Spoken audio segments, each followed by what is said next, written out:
I feel like we kind of figured out forensic collection process when we collecting data from like desktop servers and laptops.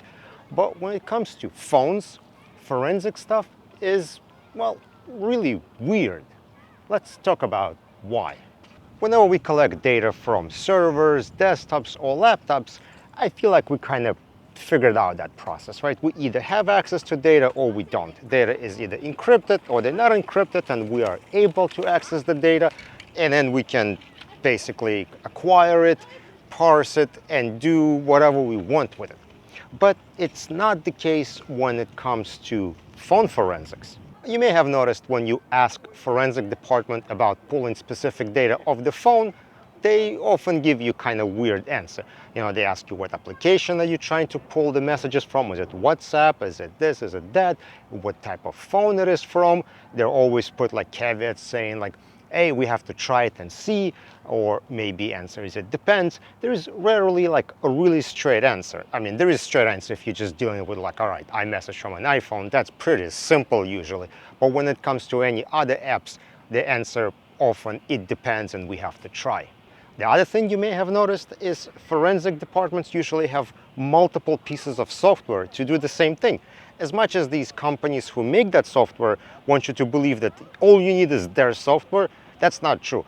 Every software is different, and some is able to capture one piece of data while the other one cannot. In fact, I had this interesting situation where a client has acquired data for a specific application they were looking for, but the replies to the messages, when they were replied directly to a message, were not captured for whatever reason, and we had to use a different forensic software which was able to extract the information. So on the surface, both applications look like they did the collection and everything got pulled out, but if you start reading messages, you'll see that one application is actually missing every few messages. And the other interesting anomaly we had recently is related to deleted messages.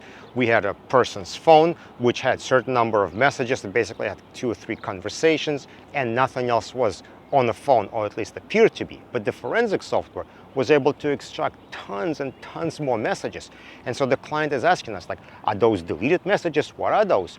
And when we're looking at the forensic software, they are not marked as deleted. And as far as forensic software knows, it's just able to parse them, and it's fine. They are on the phone. Even though when you look at the actual phone, you are not able to see those messages. So what is going on? Well, the truth is, when it comes to forensically collecting data from phones, all the applications are basically hacks. They are reverse engineer ways of trying to get data from places where they're not meant to go.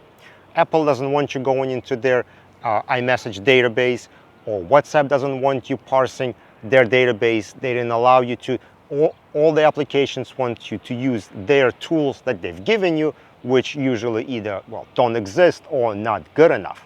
And that's what forensic software does. It goes into areas it's not meant to, and it tries to reverse engineer what it finds. It tries to read the internal databases, trying to read metadata, and put all the things back together and try to present it to you in a way that you could actually read and see this data.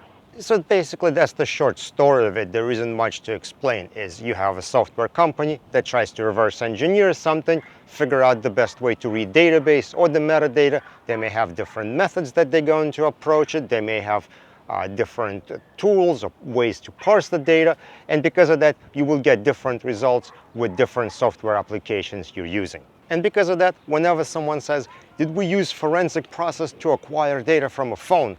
It doesn't really mean it's a forensic and accurate process. All it means is, was data collected with a software from big enough company that we could point the finger at when things go wrong. So if I say that's not really a forensic process, I mean, does it mean that it's not good or we shouldn't use it? No, I mean, part of forensic process is documenting your steps, documenting what version of the software you use, documenting chain of custody who had the device, basically logging everything, making note of all the steps, so if someone else to come in, they'll be able to repeat the exact same steps using the same software and arrive at the same results. And that should be sufficient as far as our forensic process goes. But the point I was trying to make is, when we're doing phone collection, it's not an official process of gathering the data. It's basically a hack that's built on somebody's trying to reverse engineer something they're not supposed to. And because of that, data will never be perfect and different software will do it differently. So let me know if you agree or disagree with me. Put your comments in the comment section below. Don't forget to follow on LinkedIn, subscribe on YouTube, and I will see you in another video.